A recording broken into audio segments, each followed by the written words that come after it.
A Cidadela Escarlate. História originalmente publicada em Weird Tales, janeiro de 1933. 1. Nas planícies de Chamur, o leão foi acorrentado. Seus membros eles prenderam com um grosso cadeado. Eles gritaram alto e soaram as trombetas diante do leão. Eles gritaram: afinal, ele está dentro da nossa prisão. Mas ai da cidade, dos rios, dos campos e do povo. Se o leão um dia ver, livre-se de novo. Antiga balada. O clamor da batalha havia se encerrado. Os gritos de vitória se misturavam ao choro dos moribundos. Como folhas espalhadas pelo campo após uma tempestade outonal, os caídos se amontoavam pelas planícies. O sol poente se refletia nos capacetes lustrosos, nas cotas de malha douradas, armaduras prateadas, espadas partidas e nos pesados estandartes de seda caídos sobre poças escarlates coalhadas. Em aglomerações silenciosas jaziam cavalos de guerra e seus cavaleiros trajados em aço, crinas esvoaçando e plumas sopradas pelo vento, igualmente tingidas pela maré vermelha. Ao redor e entre eles, como o rastro de uma tempestade, alastravam-se corpos lacerados e pisoteados, vestindo elmos de aço e coletes de couro, os arqueiros e lanceiros. As trombetas tocavam uma fanfarra triunfante por toda a planície, e os cascos dos vitoriosos esmagavam o peito dos conquistados à medida que todas as fileiras dispersas e reluzentes convergiam, como os aros de uma roda brilhante, para o ponto onde o último sobrevivente ainda travava um combate desigual. Naquele dia, Conan, o rei da Aquilônia, tinha visto a nata da sua cavalaria ser feita em pedaços, esmagada, espancada e lacerada até o além. Ele cruzara a fronteira sudoeste da Aquilônia ao lado de 5.000 cavaleiros e cavalgara até os prados de Ofir, onde encontrara seu antigo aliado, o rei Álmaros de Ofir, pronto para enfrentá-lo, lado a lado com as tropas de Estrabonos, o rei de Cote. Conan só percebera a armadilha quando já era tarde demais.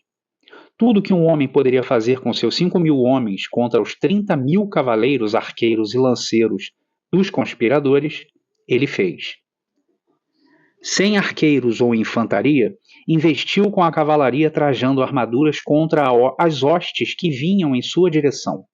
Ele viu os cavaleiros de seus oponentes caírem diante das suas lanças, despedaçou o núcleo opositor, rechaçando as fileiras dispersas diante de si, somente para ser apanhado como se estivesse num torno, quando as alas intocadas se fecharam ao seu redor. Os arqueiros chemitas de Estrabonos causaram muitos estragos em seus homens, crivando-os de flechas que encontravam todas as fendas das armaduras, e abatendo os cavalos, enquanto os lanceiros cotianos corriam para apunhalar os infelizes que caíam ao chão. Já os lanceiros do núcleo desmantelado haviam se reorganizado, reforçados pelos cavaleiros das alas, e mais uma vez atacaram, varrendo o campo com a sua superioridade numérica. Os aquilonianos não fugiram, eles pereceram no campo de batalha. E dos 5.000 cavaleiros que seguiram Conan para o sul, nenhum deixou o prado com vida. Agora, o rei se via acuado em meio aos cadáveres das suas tropas, às costas contra uma pilha de homens e cavalos mortos. Cavaleiros ofirianos de malhas douradas desceram das suas montarias e passaram pelos montes de corpos para dar cabo da figura solitária. Acocorados, chemitas de barbas preto-azuladas e cavaleiros cotianos de pele escura o atacavam a pé. O clamor do aço era ensurdecedor. A silhueta do rei com a sua armadura negra se avolumava em meio a um enxame de oponentes, desferindo golpes como um açougueiro manejando um grande cutelo. Cavalos sem os seus montadores disparavam pelos campos. Aos pés dele, Calçados com botas de ferro, um anel de corpos mutilados só crescia. Ofegantes e lívidos, os atacantes recuaram diante da selvageria desesperada de seu inimigo. Cortando as fileiras barulhentas e malditas, os senhores dos conquistadores chegaram. Estrabonos com seu rosto largo, taciturno e escuro. Álmaros, esguio, melindroso e traiçoeiro como uma cobra. E o abutre mago Sotalante, vestido apenas com um manto de seda, os olhos pretos brilhando naquele rosto que lembrava o de uma ave de rapina. Muitas histórias sinistras eram contadas sobre aquele mago de Koth. Mulheres de cabelos desgrenhados nas vilas ao norte e oeste usavam seu nome para assustar as crianças. E escravos rebeldes eram levados à humilhante submissão mais rápido do que pelo chicote, somente ante a ameaça de serem vendidos para ele. Os homens diziam que ele possuía uma biblioteca inteira de tomos obscuros encadernados com a pele de vítimas humanas esfoladas vivas, e que nos poços inomináveis sob a colina onde seu palácio ficava, comungava com os poderes das trevas, trocando escravas desesperadas por segredos profanos. Era o verdadeiro soberano de Koth. Agora, ele sorria friamente, enquanto os reis paravam seus cavalos a uma distância segura da figura trajada de ferro que se avultava sobre os mortos. Diante daqueles olhos azuis que queimavam possessos por detrás do elmo cristado e amassado, mesmo os mais corajosos se encolhiam. O rosto sombrio, cheio de cicatrizes de Conan, fora feito ainda mais sombrio pela fúria. A armadura preta estava em farrapos e manchada de sangue. A larga espada, vermelha até o cabo, em forma de cruz. Naquele frenesi, todo o verniz da civilização havia desaparecido. Restava apenas um bárbaro que encarava os conquistadores. Conan, cimério de nascença, era um dos ferozes e temperamentais homens das colinas que viviam naquela terra lúgubre e enevoada ao norte. Sua saga, que o levara ao trono da Aquilônia, era a base de todo um ciclo de narrativas heróicas. Então, os reis mantinham-se longe, e Estrabono chamou os arqueiros chemitas para que disparassem as flechas em seu oponente. Seus capitães tinham caído como trigo maduro diante da espada do cimério, e Estrabonos, avarento de seus cavaleiros, tanto quanto das suas moedas, se contorcia de fúria.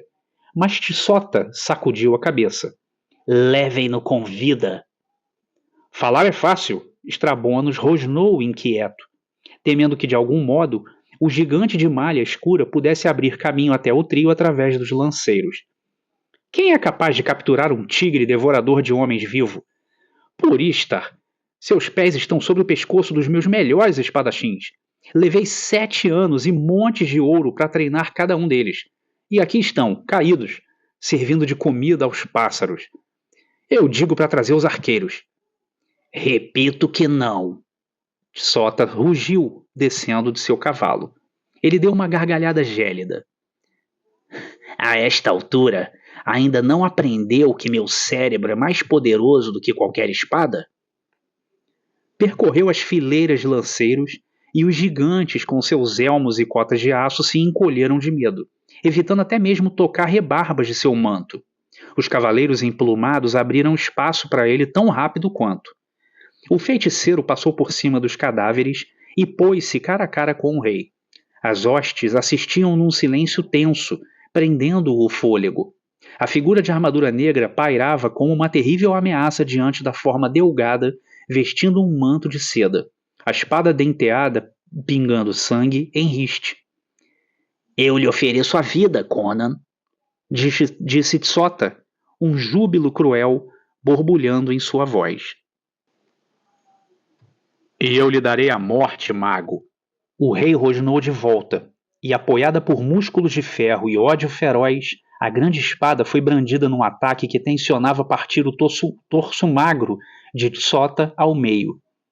Mas bem quando as tropas gritavam, o mago se adiantou, veloz demais para ser seguido pelos olhos, e apenas tocou com a mão aberta o antebraço esquerdo de Conan, num ponto em que os músculos retesados estavam desnudos e a armadura havia desaparecido.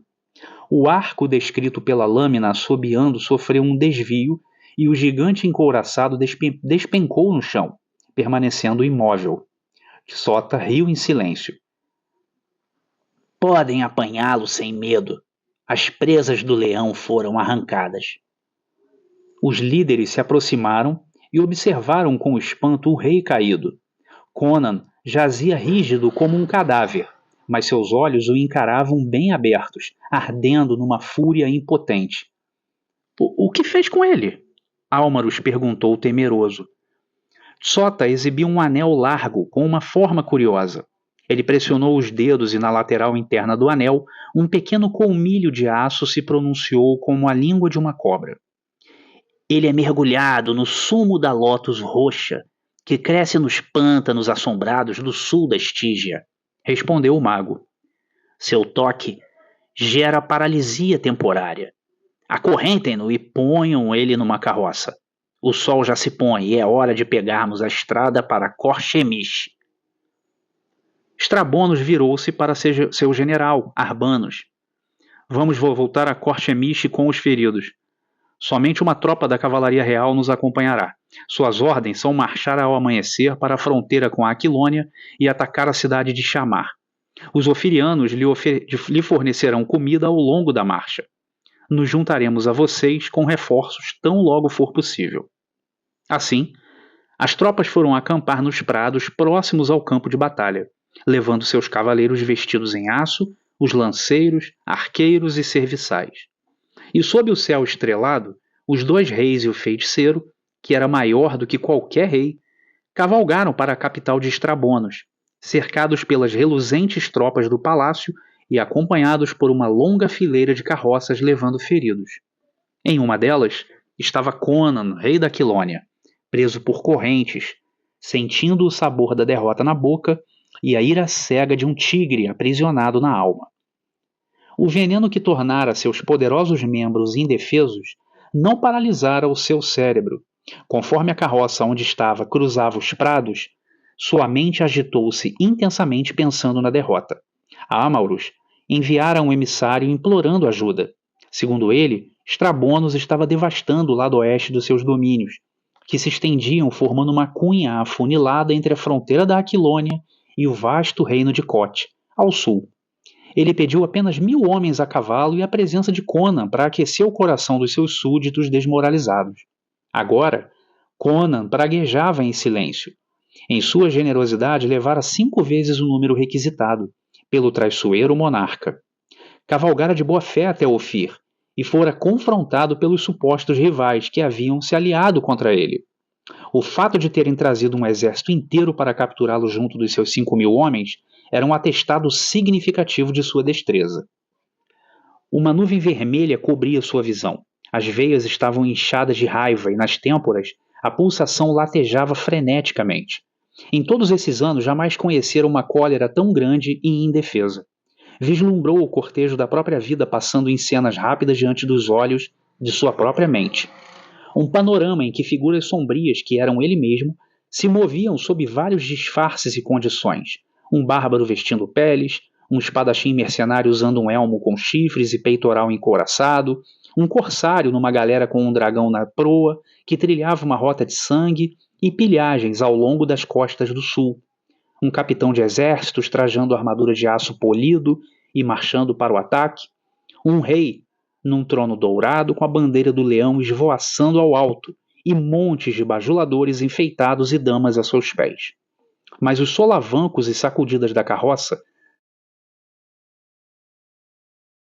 para uma monotonia insana e a traição de Amauros e a feitiçaria de Tsota.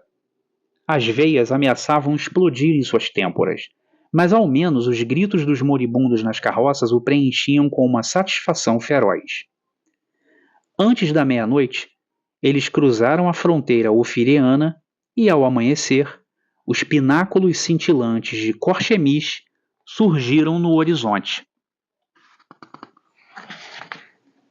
tingindo de rosa todo o sudoeste. Mas as torres elegantes empalideciam perto da cidadela escarlate, que ao longe parecia um borrifo de sangue reluzente no céu. Era o castelo do próprio Tsota. Apenas uma rua estreita, pavimentada com mármore e protegida por pesados portões de ferro, levava até ele, que coroava a colina que dominava a cidade. As laterais da colina eram íngremes demais para serem escaladas de qualquer outro ponto. Dos muros da cidadela, podia-se olhar para baixo, para as largas ruas da cidade, para as mesquitas e seus miranetes, templos, mansões e mercados. Era possível avistar também os palácios do rei, construídos em meio a amplos jardins cercados por altos muros, com uma luxuosa variedade de árvores frutíferas e flores, pelos quais córregos artificiais corriam e fontes prateadas se agitavam incessantemente.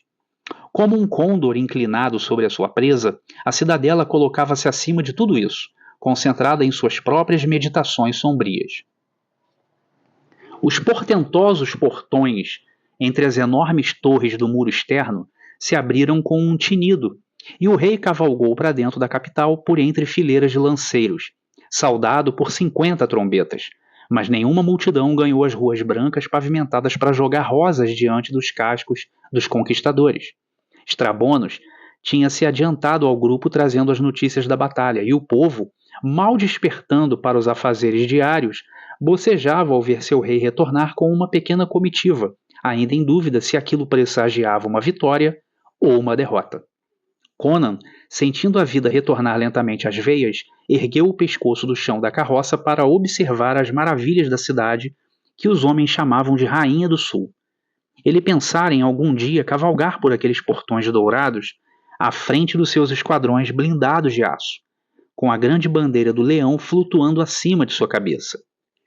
Em vez disso, adentrava-a acorrentado, despido de sua armadura e jogado como um escravo no chão de bronze da carruagem de seu captor. Um riso diabólico, maldoso e zombeteiro cresceu por sobre sua fúria, mas para os soldados nervosos que conduziam a carruagem, a risada soou como os resmungos de um leão despertando. 2. Concha brilhante de uma mentira desgastada. A fábula do direito divino propagada. Você obteve a sua coroa por herança, mas o preço da minha foi a matança. Por Crom, o trono que com meu sangue e suor ganhei, eu jamais venderei, nem pela promessa de vales de ouro, nem pela ameaça de padecer no matadouro. A Estrada dos Reis. Na cidadela, numa câmara cujo teto era uma abóboda azevite e os arcos elaborados dos corredores reluziam com estranhas joias escuras, um conclave singular se desenrolou. Conan da Aquilônia, com o sangue dos ferimentos não tratados ressecado em seus braços e pernas, encarava seus captores. De ambos os lados, uma dúzia de gigantes negros segurava machados de haste longa. À frente estava Tsota, e nos divãs, Estrabonos e Amauros se espreguiçavam, trajando mantos de seda dourada e joias brilhantes, enquanto meninos escravos nus serviam vinho em cálices esculpidos em uma única safira. Conan era um contraste. Taciturno, sujo de sangue, nu, exceto por uma tanga, e algemado. Mas os olhos azuis ardiam por baixo da cabeleira negra que caía por sobre a testa larga. Ele dominava a cena e, pela mera vitalidade de sua personalidade primitiva, transformava em bijuteria o valor da pompa dos conquistadores. Os reis, em seu orgulho e esplendor, sabiam disso no âmago de seu coração, o que os deixava inquietos. Somente Tsota não estava perturbado. Diremos rapidamente o que desejamos, rei da Aquilônia, adiantou-se o mago. É nosso anseio expandir o nosso império. E com isso querem emporcalhar o meu reino? Disparou Conan. O que você é? Senão um aventureiro que se apoderou de uma coroa sobre a qual não possui mais direito do que qualquer outro bárbaro nômade, arguiu Amauros. Estamos dispostos a oferecer-lhe uma compensação adequada. Compensação! Uma risada profunda irrompeu do peito largo de Conan. O preço da infâmia e da traição.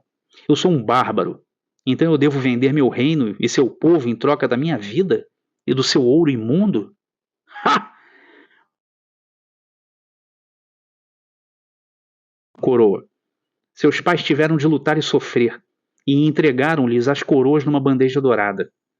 Vocês herdaram o seu direito sem erguer um dedo, exceto para envenenar alguns irmãos.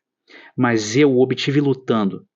Vocês se sentam sobre cetim e bebem vinho ganho com o suor de outras pessoas, enquanto falam do direito divino da soberania. Bah! Eu escalei o abismo do barbarismo nu até o trono, e nessa escalada derramei meu sangue tão prontamente quanto derramei o dos outros. Se alguém tivesse o direito de governar os homens, por Kron, esse seria eu. Como foi que se provaram superiores a mim? Encontrei a Aquilônia nas garras de um porco como vocês, um que traçava sua genealogia por 1000 anos. A terra estava desespedaçada por causa da Guerra dos Barões, enquanto o povo sofria com opressão e impostos. Hoje, nenhum aquiloniano nobre ousa maltratar o mais humilde dos meus súditos, e os impostos são os menores de qualquer lugar do mundo. E quanto a vocês? Seu irmão, Amauros, possui a metade oriental do seu reino e o desafia. E vocês, Trabonos? Seus soldados estão nesse instante sitiando os castelos de uma dúzia ou mais de barões que se rebelaram. O povo de ambos os reinos são esmagados pelos seus impostos, tiranos e suas cobranças. E ainda querem vir pilhar o meu. Libertem minhas mãos e eu vou esmaltar o chão com seus cérebros. Ao ver a raiva dos seus companheiros régios, Sota deu um sorriso. Tudo isso, embora verdade, não é a questão. Nossos planos não são da sua conta. Sua responsabilidade termina assim que assinar este pergaminho, que é uma abdicação em favor do príncipe Arpelo da Pélia. Nós lhe daremos armas, um cavalo e 5.000 lunas de ouro, e o escoltaremos até a fronteira oriental. Querem me mandar para onde estava quando eu cavalguei até a Aquilônia para servir em seus exércitos, exceto que agora levaria o fardo da traição em meu nome. É isso? A risada de Conan foi como um uivo curto de um lobo. Arpelo, certo? Eu desconfiava daquele açougueiro da Pélia. Vocês não podem nem roubar e pilhar de forma franca e direta? Precisam ter uma desculpa, por mínima que seja? Arpelo alega ter um desculpa para furtar, um sátrapa para governar. Eu os verei no inferno bem antes. Você é um idiota, exclamou Amauros.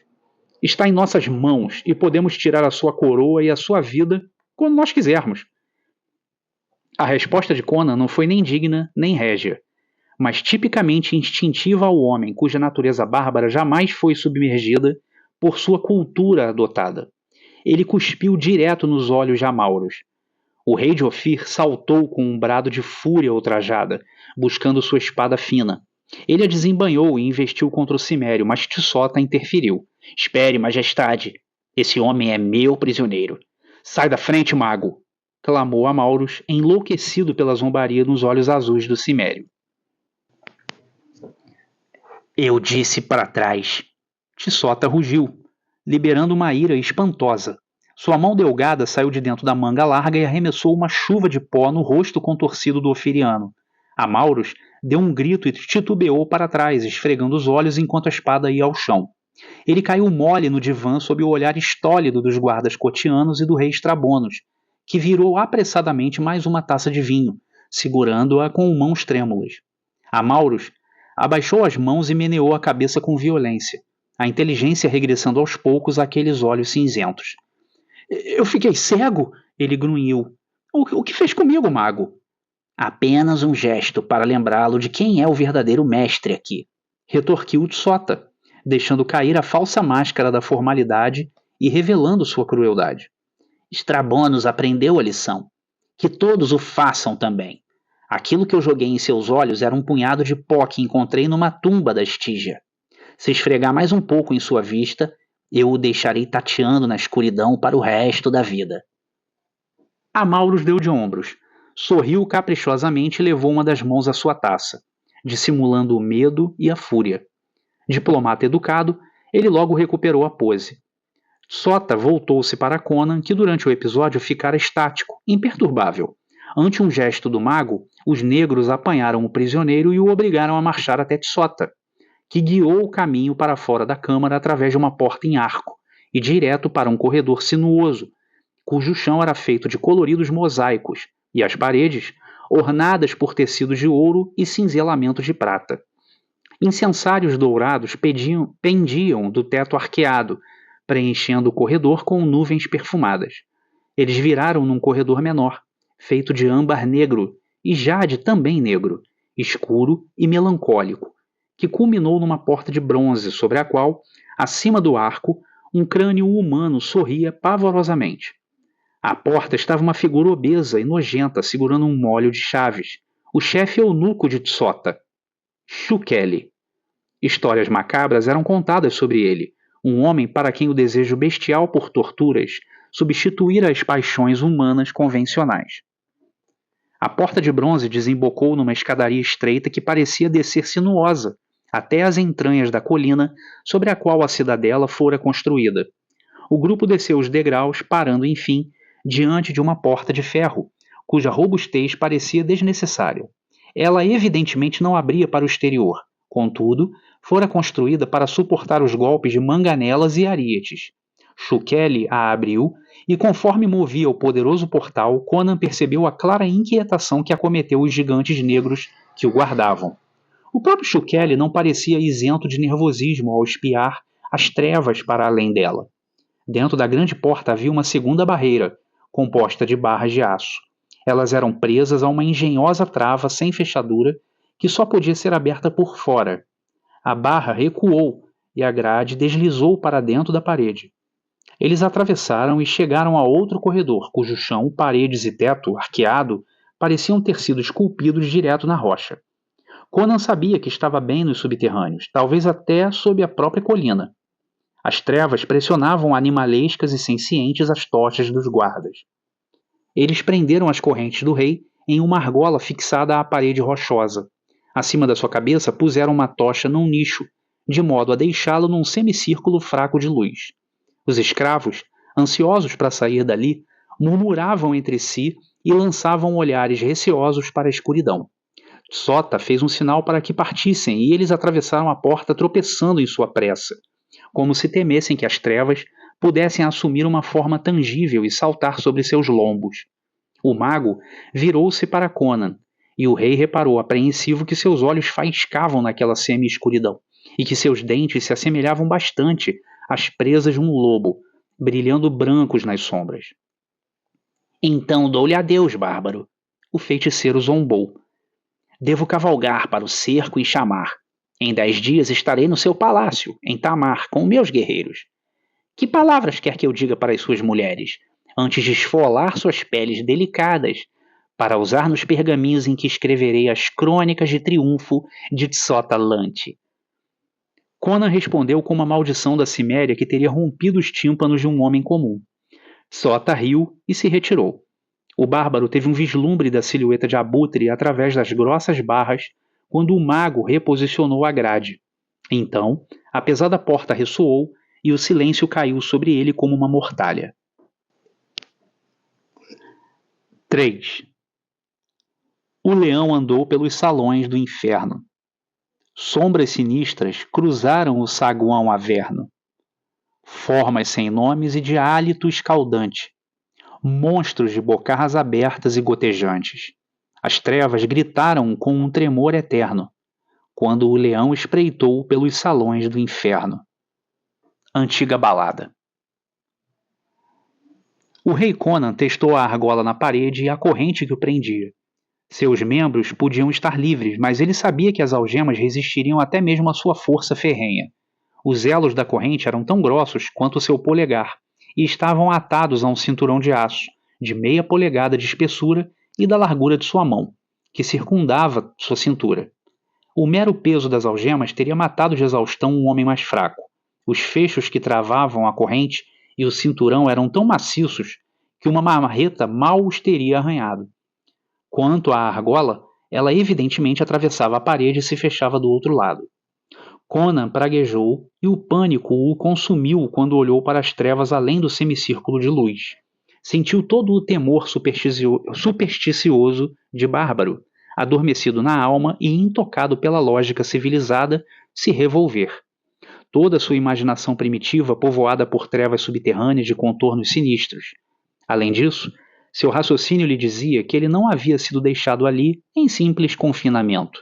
Seus captores não tinham motivo para poupá-lo. Ele fora deixado naquele poço escuro para encontrar a sua sina final. Amaldiçoou-se por ter recusado a oferta deles, ao mesmo tempo em que sua teimosia máscula, revoltada ante o pensamento, lhe garantia que, se tivesse outra oportunidade, sua resposta seria a mesma.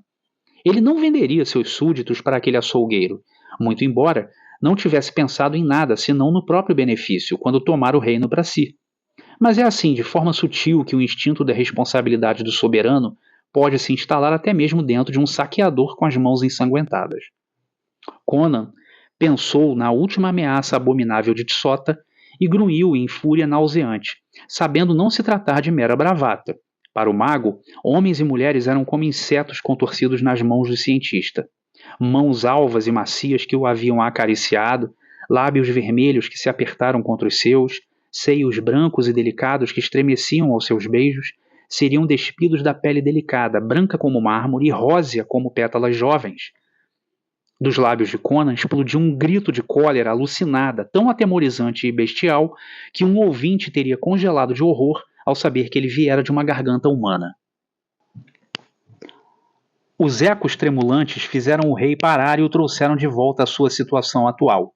Ele encarou o destemido escuro, pensando nas histórias macabras que escutara sobre a crueldade necromântica de Tsota, e foi com uma sensação glacial descendo-lhe a espinha abaixo que constatou que deveria estar nos salões dos horrores, batizados assim pelas arrepiantes lendas, túneis e calabouços onde Tsota executava seus experimentos horríveis com seres humanos, feras e especulava-se em sussurros demônios, brincando de forma blasfema com os elementos básicos da vida em si. Os rumores diziam que o poeta louco Rinaldo visitara aquelas covas e que o mago lhe mostrara horrores vis, de modo que as monstruosidades inomináveis que ele descrevia no terrível poema A Canção do Fosso não eram meras fantasias de um cérebro desordenado. Aquele cérebro havia sido esmagado pelo machado de batalha de Conan na noite em que o rei lutara pela vida contra os assassinos que o rimador louco levara ao palácio num ato de traição. Mas as palavras impressionantes da canção ainda ecoavam nos ouvidos de Conan. Em meio àqueles pensamentos, o cimério travou ao escutar um som suave e farfalhante de gelar o sangue em suas implicações. Ele se retesou para escutar com atenção, sentindo uma intensidade dolorosa. Uma mão gélida pareceu tocar sua espinha. Era o som inequívoco de escamas maleáveis deslizando macias por sobre a pedra. Suor frio cobriu sua pele, quando, além do anel de fraca luz, ele viu uma forma vaga e colossal, horrível mesmo, indistinta. Ela ergueu-se do chão, oscilando levemente, e olhos amarelos brilharam diante dele nas sombras. Lentamente, uma enorme e hedionda cabeça cuneiforme revelou-se diante dos seus olhos dilatados, e das trevas surgiu, em fluentes espirais escamadas, o terror reptiliano definitivo. Era uma cobra que tornava insignificante todas as ideias que Conan tinha de cobras. Media 18 pés da ponta da cauda à cabeça triangular, que era maior do que a de um cavalo. À meia luz, as escamas brilhavam frias, brancas como uma geada. De certo, o réptil fora nascido e criado na escuridão. Contudo, seus olhos eram plenos de maldade e visão. Ela enrolou-se em suas espirais titânicas diante do prisioneiro, e a grande cabeça oscilava a poucas polegadas de seu rosto. A língua bifurcada por pouco não tocava seus lábios, ao sair e entrar da boca, e seu odor fétido nausearam o rei. Ele combateu o impulso insano de agarrar aquele pescoço arqueado com as mãos nuas.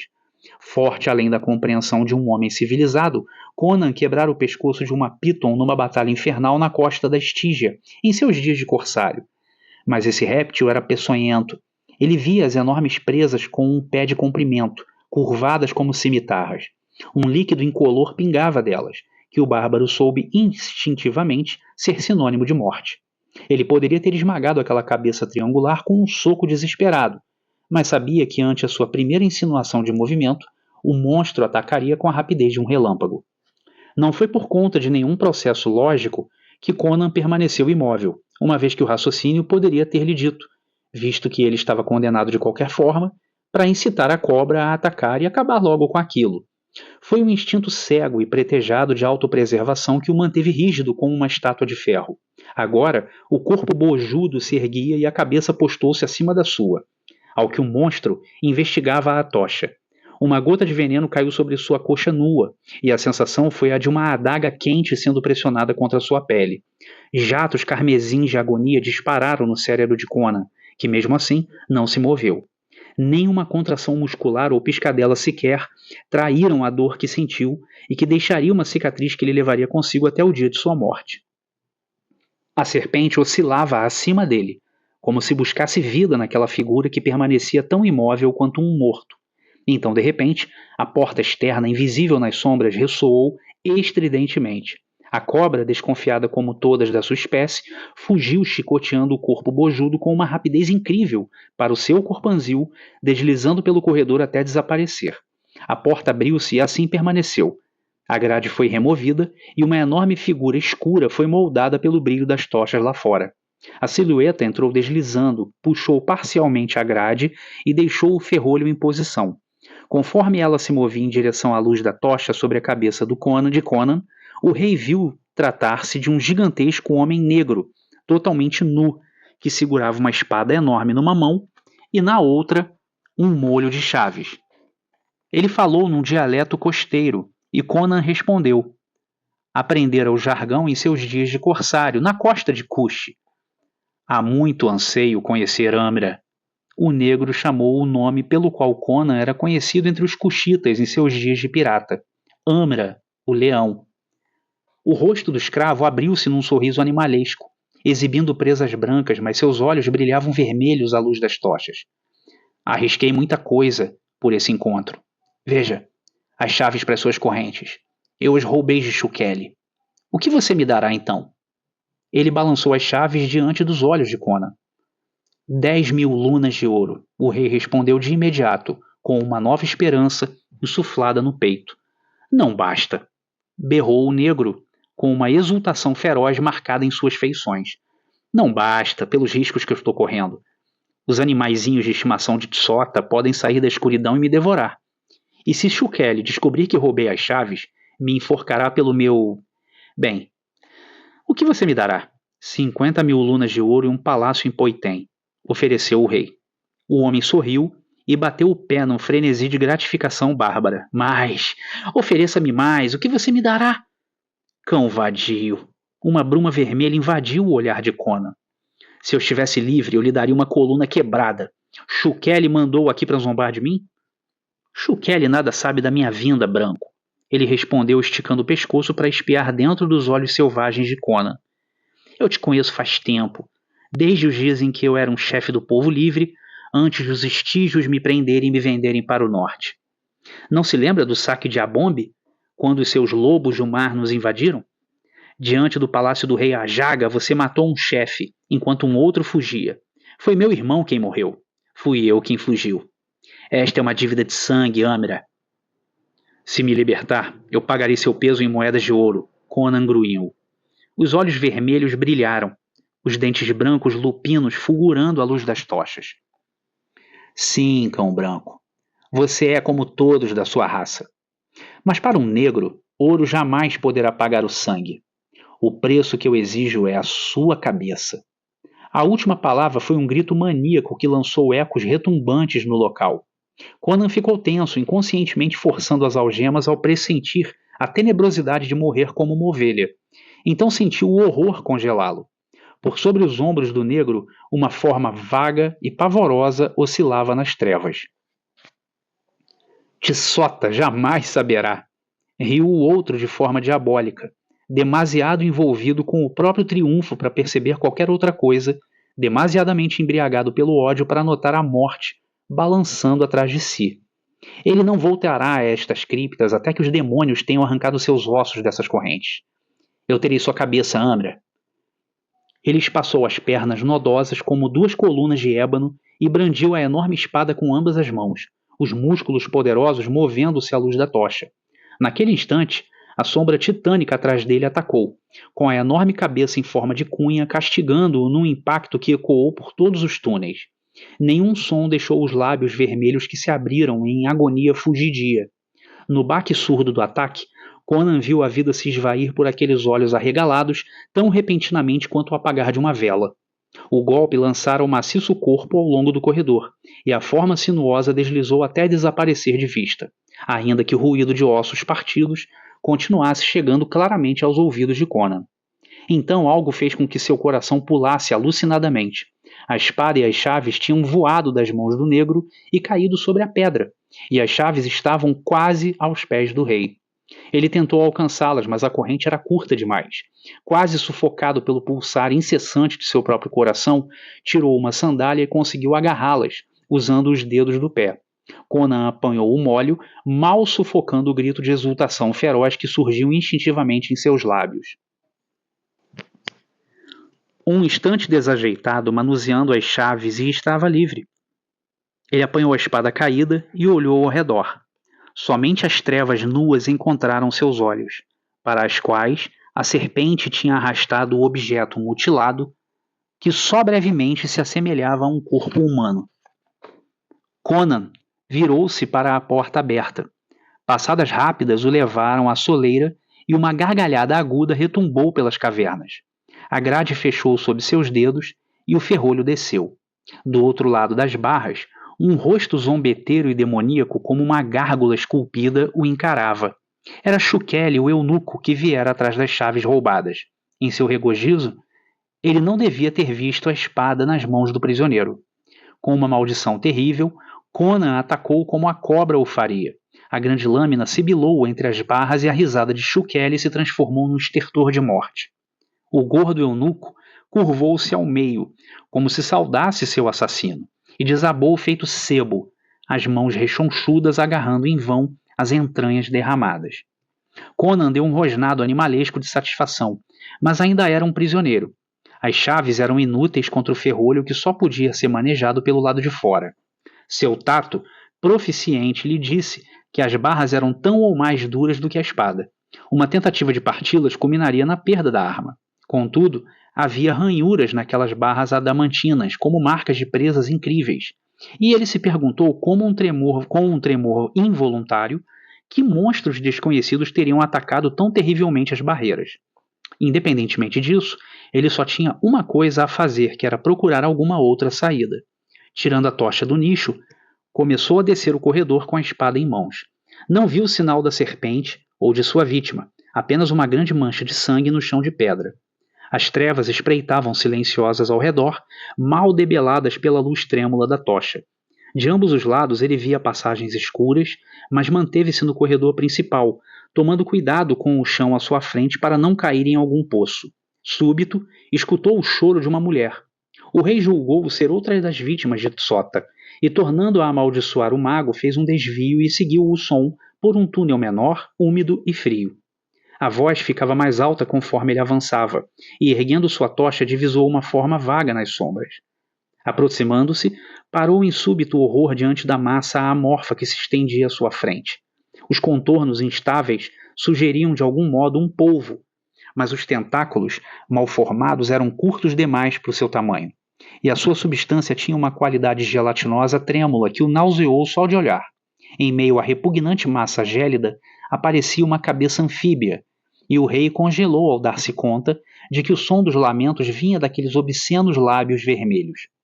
O barulho deu lugar a um tom agudo e abominável quando os olhos instáveis da monstruosidade pousaram sobre o rei, e ela impeliu seu corpanzil em sua direção. Conan recuou e saiu correndo pelo túnel, sem confiar na sua espada. A criatura podia ser feita de matéria terrestre, mas a alma do rei abalou-se ao contemplá-la, fazendo-o duvidar de que suas armas, feitas pelo homem, pudessem matá-la. De uma curta distância ele escutou a coisa debatendo-se em solavancos em seu encalço, emitindo uma horrível gargalhada. O contentamento na voz claramente humana quase o fez perder a razão. Era exatamente como as risadas que ele escutara nos lábios carnudos e obscenos das mulheres libertinas de Shadizar, a cidade da perversidade, quando garotas capturadas eram despidas para serem leiloadas ao público. Que arte diabólica Tsota utilizara para dar vida àquela criatura profana? Conan sentia que tinha vislumbrado uma blasfêmia contra as leis eternas da própria natureza. Ele correu de volta ao corredor principal, mas antes de alcançá-lo passou por um tipo de pequena câmara quadrada, intercruzada por 2 túneis. Dentro dela, avistou repentinamente uma pequena forma acocorada no chão. Então, antes que pudesse interromper a corrida ou desviar-se, seu pé bateu em algo submisso, que deu um grito estridente e o fez cair de cabeça. A tocha voou de sua mão e apagou-a a atingir o chão de pedra. Um pouco atordoado pela queda, Conan se ergueu e tateou nas trevas. Seu senso de direção estava confuso, e ele se viu incapaz de decidir para qual lado ficava o corredor principal. Não procurou pela tocha, já que não tinha meios para reacendê-la. Suas mãos a tatear localizaram as entradas dos túneis e ele escolheu um deles a esmo.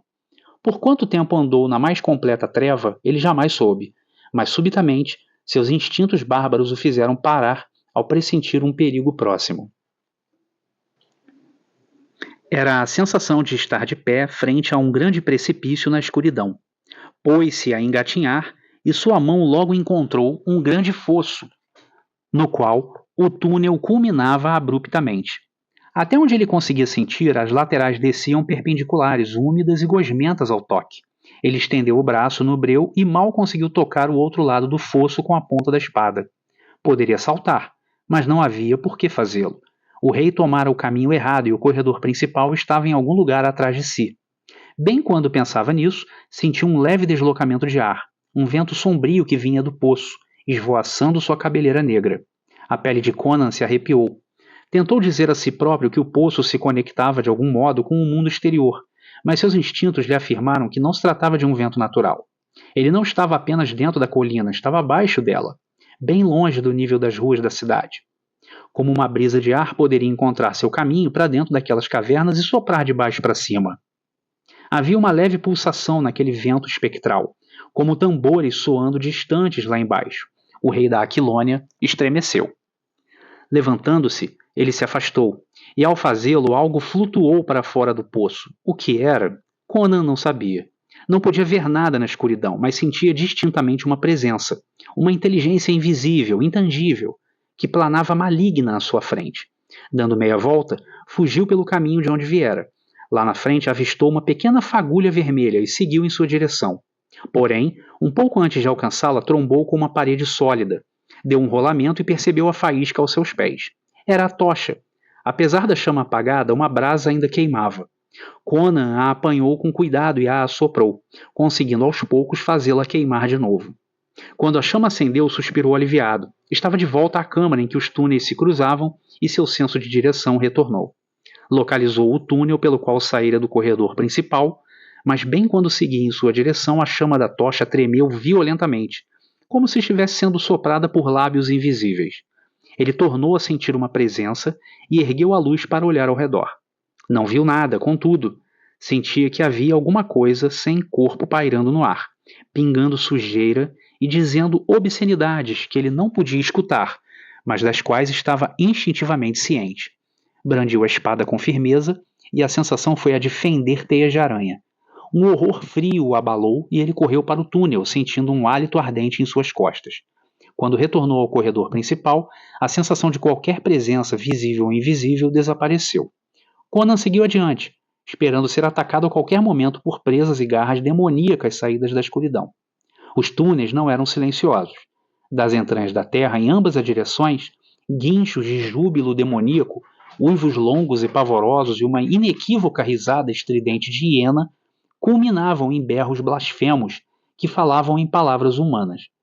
Ele escutava passos furtivos e nas bocas dos túneis captava vislumbres de formas sombrias, contornos monstruosos e abomináveis. Foi como se vagasse pelo inferno, um inferno criado por Tsotalante. Mas as coisas não saíam para o corredor principal, por mais distintas que lhe parecessem as sucções ávidas dos lábios e o ardor de olhos famintos. E logo descobriu o motivo. Um som de algo deslizante vindo de suas costas o eletrificou, fazendo-o saltar para as trevas de um túnel próximo, sacudindo a tocha. Escutou ao longo do corredor a grande serpente rastejando, preguiçosa por causa da refeição recente. Ao seu lado, algo murmurou de medo e desapareceu na escuridão. Evidentemente, o corredor principal era o terreno de caça da grande cobra, o qual os outros monstros não invadiam. Para Conan, a serpente era o menos pavoroso deles.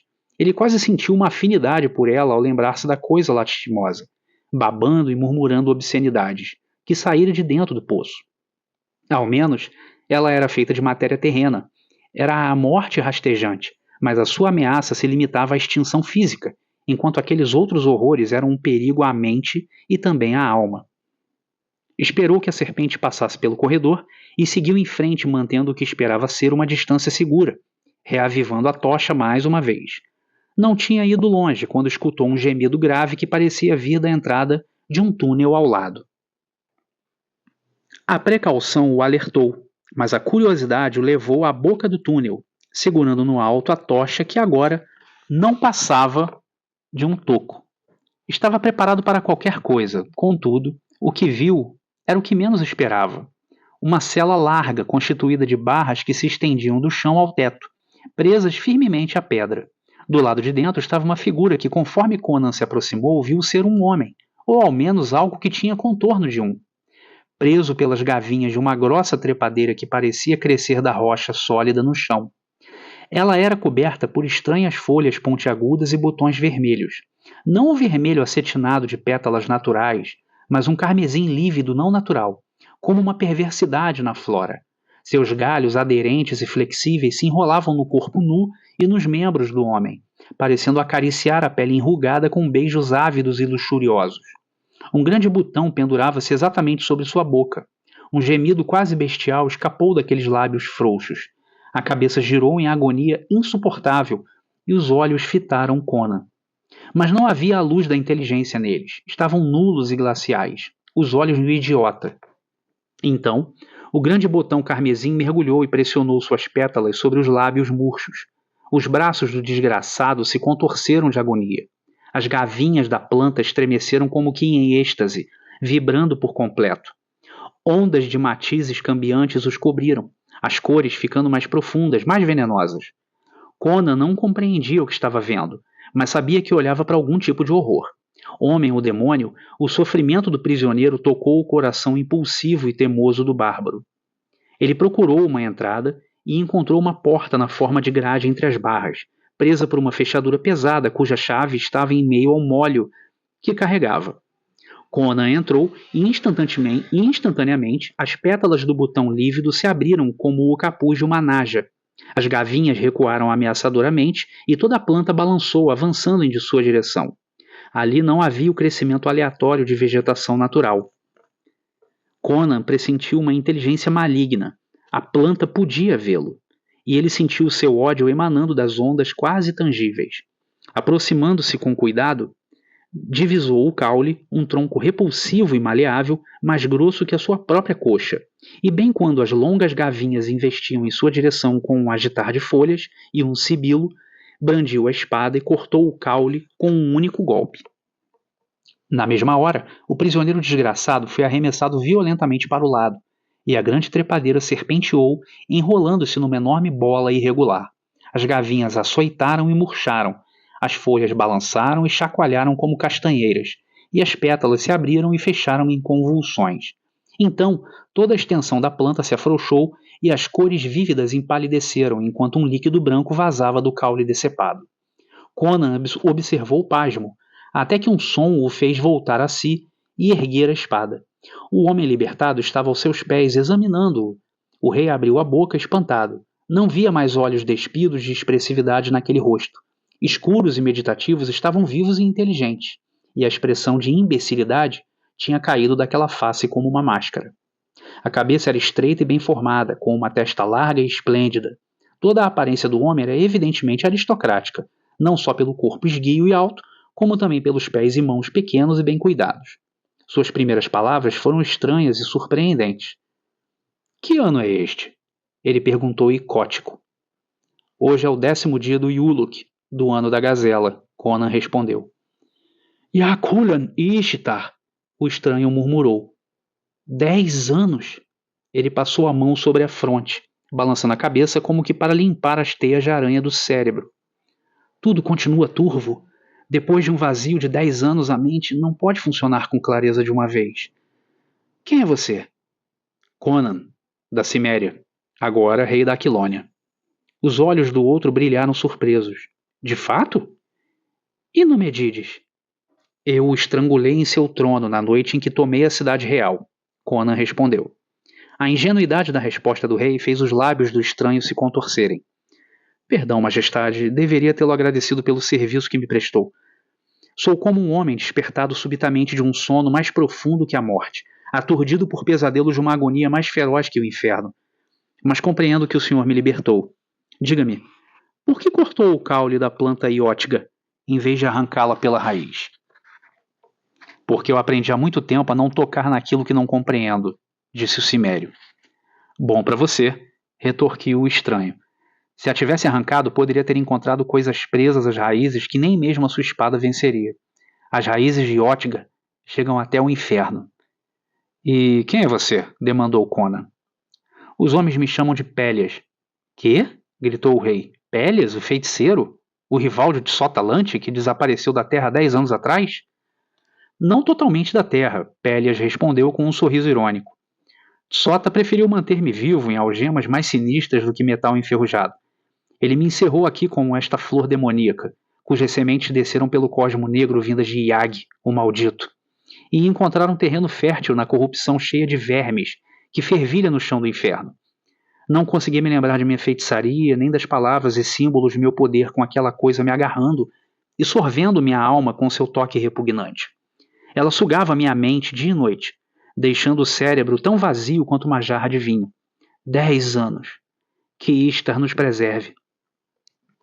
Conan não soube o que responder e manteve-se de pé, segurando o toco da tocha e movendo a espada. De certo, o homem era louco. Entretanto, não havia sinais de insanidade nos olhos pretos que o encaravam com tanta calma. Diga-me, o feiticeiro negro está em Korchemish? Não precisa responder. Meus poderes começam a despertar e eu sinto em sua mente uma grande batalha e um rei preso pela traição. E vejo Tsotalante cavalgando para Tibor, junto de Estrabonos e do rei de Ofir. Melhor assim. Minha arte ainda está muito fragilizada pela longa dormência de Sota. Preciso de tempo para recuperar as forças e reunir meus poderes. Vamos sair dessas cavernas. Conan sacudiu as chaves de modo desencorajador. A grade da porta externa é fechada por um ferrolho, que só pode ser acessado pelo lado de fora. Não existe outra saída desses túneis? Somente uma que nenhum de nós ousaria utilizar, visto que ela leva para baixo e não para cima. Pélias riu. Mas não importa, vamos ver essa grade. Ele moveu-se na direção do corredor com passos hesitantes, os membros há muito inativos ganhando confiança aos poucos. Conforme seguiam, Conan pontuou inseguro. Há uma maldita cobra gigante rastejando por esse túnel. Devemos tomar cuidado ou cairemos em sua boca. Eu me recordo dela de antigamente, Pélias respondeu taciturno. Fui obrigado a assistir a 10 de meus acólitos serem dados de alimento a ela. Trata-se de Sata, a anciã, principal animal de estimação de Tsota. Tsota cavou esses poços? Por algum motivo, além de guardar suas monstruosidades infernais? Conan perguntou. Ele não os escavou. Quando a cidade foi fundada, 3.000 anos atrás, havia ruínas de uma cidade anterior acima e abaixo da colina. O rei Cossus V, o fundador, construiu esse palácio sobre a colina, e ao escavar os porões sob ela, encontrou uma porta numa muralha. Ao adentrá-la, descobriu essas cavernas, que já eram basicamente o que nós vemos agora. Mas o grão-vizir da corte viu nelas finalidades tão sinistras que Cossus, assustado, tornou a fechar a passagem.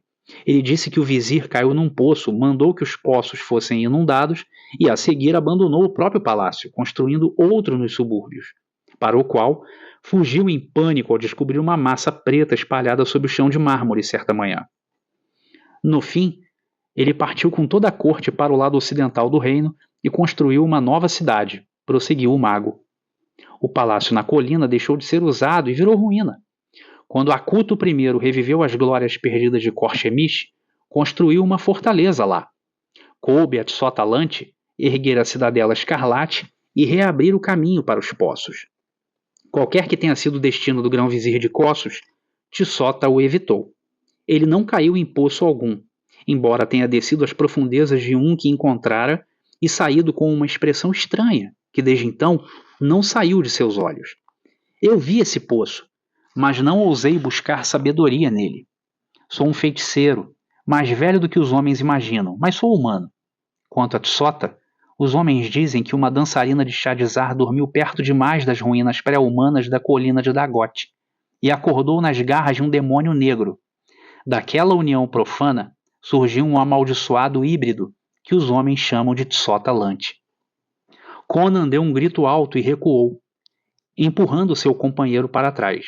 Diante deles, a forma branca e cintilante de Sata se ergueu, com um ódio imortal nos olhos. O rei ficou tenso, preparando-se para um ataque louco e desenfreado, atirar a tocha no focinho daquele demônio e arriscar a vida num golpe de espada. Mas a cobra não estava olhando para ele, e sim por cima de seu ombro, para o homem chamado Pelias, que permanecia de braços cruzados, sorrindo. E naqueles grandes olhos amarelos, aos poucos o ódio se transformou numa centelha de puro medo. A única vez em que Conan viu uma expressão dessas na face de um réptil. Com um movimento tão rápido quanto de uma ventania, a cobra desapareceu. O que ela viu que o amedrontou? Conan perguntou, encarando com inquietação o companheiro. O povo escamoso enxerga o que escapa aos olhos mortais, Pelias respondeu enigmático. Você vê a minha carne, mas ela viu a minha alma desnudada. Um arrepio gelado passou pela espinha de Conan, que se perguntou se, afinal, Pelias era um homem ou meramente outro demônio dos poços disfarçado de humano. Ele contemplou a possibilidade de enfiar a espada nas costas do companheiro sem hesitar, mas enquanto ponderava, chegaram até a grade de aço delineada em preto pelas tochas do lado de fora. O corpo de Shukeli continuava afundado nas barras em uma poça escarlate. Pelias riu, e o som não foi agradável aos ouvidos. Pelos seios brancos de Istar, quem é esse nosso porteiro? Não é outro senão o nobre Shukeli que pendurou meus aprendizes pelos pés e os esfolou enquanto se divertia? Está dormindo, Shukeli? Por que você está deitado tão imóvel com a sua barriga gorda, aberta, feita de um porco? Ele está morto, Conan murmurou, contrariado ante as palavras selvagens. Vivo ou morto, ele abrirá a porta para nós. Ele bateu as palmas com firmeza e ordenou. Levante-se, Shukeli. Levante-se do inferno. Erga-se desse chão ensanguentado e abra a porta para o seu mestre. Levante-se, eu disse. Um lamento doloroso reverberou pela cripta. Os pelos de Conan se arrepiaram e ele sentiu um suor pegajoso gelar a sua pele, pois o corpo de Shukeli se agitou e moveu, tateando de forma infantil com suas mãos gordas. A risada de Pelias foi aguda como a faísca de uma pederneira quando o cadáver do eunuco se endireitou, apoiado nas barras da grade. Conan sentiu o sangue congelar e o tutano dos seus ossos virar água. Os olhos arregalados de Shukeli estavam vítreos e vazios, e do enorme corte em sua barriga, as entranhas penduradas alcançavam o chão. Os pés do eunuco tropeçaram nelas, enquanto ele seguia na direção do ferrolho, caminhando como uma automação acéfala. Quando se moveu pela primeira vez, Conan chegara a pensar que por algum acaso incrível o eunuco ainda vivia, mas o homem estava morto, e o estivera por horas. Pelias dirigiu-se à grade aberta, seguido de perto por Conan, o suor besuntando o corpo, encolhendo-se para longe de forma ignóbil que se equilibrava em pernas trôpegas, enquanto mantinha a passagem livre. O feiticeiro a atravessou sem olhar para trás e Conan, acometido pelo medo e pela náusea, foi na rabeira. Ele mal tinha dado meia dúzia de passos quando um baque surdo o fez virar para trás. O cadáver de Shukeli estava estatelado inerte aos pés da grade.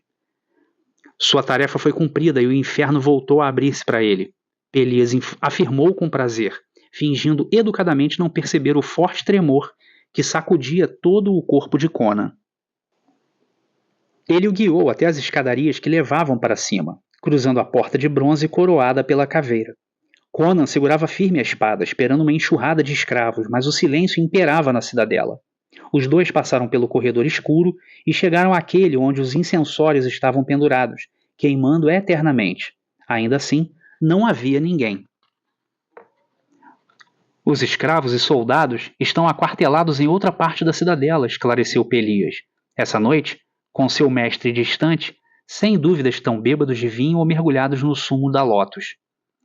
Conan olhou através de uma janela dourada arqueada que dava para uma grande sacada, e ao ver o céu azul escuro, cravejado de estrelas, praguejou. Ele fora jogado nos poços pouco depois do nascer do sol. Agora já passava da meia-noite. Não imaginava que tinha ficado tanto tempo nos subterrâneos. Percebeu subitamente que estava sedento e com um apetite voraz. Pelias mostrou o caminho até uma câmara de adornos dourados, com assoalhos de prata e paredes de lápis azuli, perfuradas pelos arcos ornados de muitas portas. Com um suspiro, o mago afundou num divã de seda. Ouro e seda novamente, ele disse. Tsota defende estar acima dos prazeres da carne, mas ele é metade demônio. Eu sou humano, apesar das minhas artes negras. Adoro os prazeres mundanos. Foi assim que Tsota me aprisionou. Apanhou-me indefeso enquanto bebia. O vinho é uma praga. Pelos seios brancos de Istar. No momento em que eu digo isso, vejo que o traidor está aqui. Amigo, por favor, sirva-me um cálice. Espere! Esqueci-me de que ele é um rei. Permita-me que eu o sirva. Para o diabo com isso. Conan grunhiu, enchendo uma taça de cristal e entregando-a a Pelias. Então, erguendo a jarra, bebeu diretamente dela, ecoando o suspiro de satisfação de Pelias. O cão entende de bons vinhos, Conan disse, limpando a boca com as costas da mão. Mas, por Kron, Pelias, vamos ficar aqui sentados até que os soldados despertem e cortem nossas gargantas? Não tema, Pelias respondeu. Gostaria de ver como o destino está tratando os trabonos? Fogo azul queimou nos olhos de Conan e ele apertou o cabo da espada até as juntas dos dedos perderem a cor. Ah, se ele tivesse ao alcance da ponta da minha espada! Pelias ergueu um grande globo brilhante de uma mesa de ébano. O cristal de Tsota. Um brinquedo infantil, mas é útil quando não há tempo para uma ciência mais elevada. Olhe dentro dele, majestade. Ele o colocou na mesa diante dos olhos de Conan. O rei fitou dentro das profundezas nubladas, que se aprofundavam e expandiam. Aos poucos, imagens se cristalizaram das brumas e sombras. Ele podia ver uma paisagem familiar.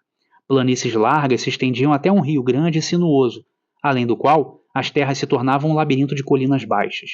Na margem norte do rio, um fosso conectado a cada uma de suas extremidades guardava uma cidade murada. Por Kron! Conan bradou. É chamar! Os cães fazem um cerco a ela! Os invasores haviam cruzado o rio. Seus pavilhões estavam na estreita planície entre a cidade e as colinas.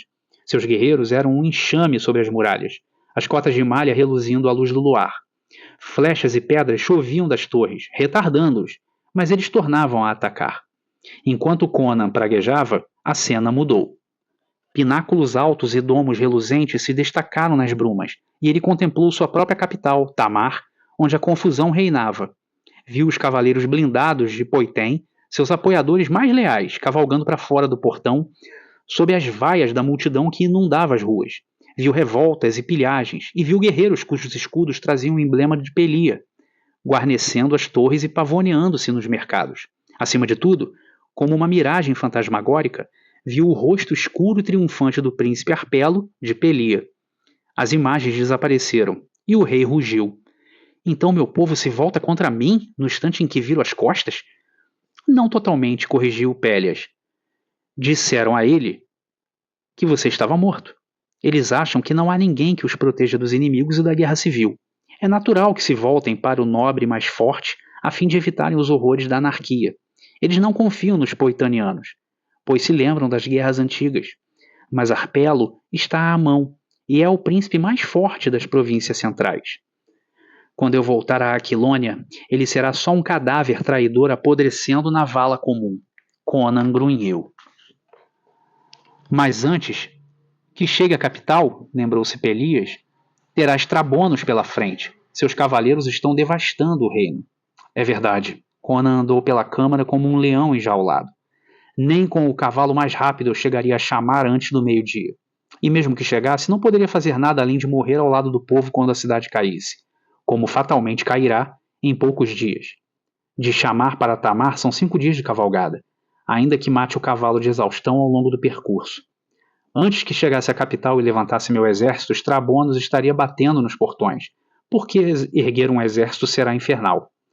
Todos os malditos nobres se espalharam pelos seus próprios feudos diante da notícia da minha morte. E uma vez que o povo pôs Trócero de Poitem para fora, não há ninguém para manter as mãos gananciosas de Arpelo longe da coroa, e do tesouro da coroa. Ele entregará o país na mão de Estrabonos, em troca de um trono falso. E assim que Estrabonos lhe der as costas, instigará a revolta. Mas os nobres não o apoiarão. Estrabonos terá a desculpa que quer para anexar o reino abertamente. Oh, Crom e Mirisete, se eu ao menos tivesse asas para voar até Tamar. Pelias, que estava sentado à mesa de jade, tamborilando com os dedos, parou de repente e levantou-se com um propósito definido, urgindo que Conan o seguisse. O rei, afundado em pensamentos sorumbáticos, concordou, e Pelias os levou para fora da câmara e para subir um lance de escadas de mármore com enfeites de ouro, que os levou ao pináculo da cidadela, o cume da torre mais alta. Era noite, e um vento forte soprava pelo céu estrelado, sacudindo a juba de Conan. Lá embaixo, as luzes de Corchemish piscavam, aparentemente tão distantes quanto os corpos celestes no alto. Pelias pareceu distante e indiferente ali, alguém com uma grandeza fria e inumana na companhia das estrelas. Existem criaturas, ele disse, não só na terra e no mar, mas também no ar e nos extremos do céu, que vivem à parte, desconhecidas pelos homens. Contudo, para aquele que domina as palavras, os símbolos e o conhecimento subjacente a tudo, elas não são malignas, nem inacessíveis. Observe, e não tema. Ele ergueu as mãos para os céus e emitiu um chamado longo e estranho, que pareceu ecoar sem fim no espaço, diminuindo de volume, mas sem nunca esmorecer, apenas ribombando cada vez mais longe, para dentro de algum cosmo desconhecido. No silêncio que se seguiu, Conan pôde ouvir um súbito bater de asas nas estrelas, e encolheu-se quando uma enorme criatura similar a um morcego surgiu à sua frente. Ele viu olhos enormes e plácidos encarando-o sob a luz das estrelas, enquanto a criatura abria gigantescas asas de 13 metros de envergadura. Então percebeu que não era nem pássaro e nem morcego. Monte e voe, Pelias disse. Ao amanhecer ele o terá levado a Tamar. Por Crom, Conan murmurou. Isso tudo é um pesadelo do qual acordarei em meu palácio em Tamar? E quanto a você, não o deixarei só entre seus inimigos. Não se preocupe comigo, Pelias respondeu. Pela manhã, o povo de Corchemish descobrirá que tem um novo mestre. Não duvide daquilo que os deuses lhe enviaram. Eu o encontrarei na planície de Chamar. Desconfiado, Conan subiu nas costas da criatura e agarrou o pescoço arqueado, ainda convencido de que abraçava um pesadelo fantástico. Com uma poderosa lufada das asas titânicas, a criatura alçou o voo e o rei sentiu tonturas ao ver as luzes da cidade ficarem pequenas abaixo de si.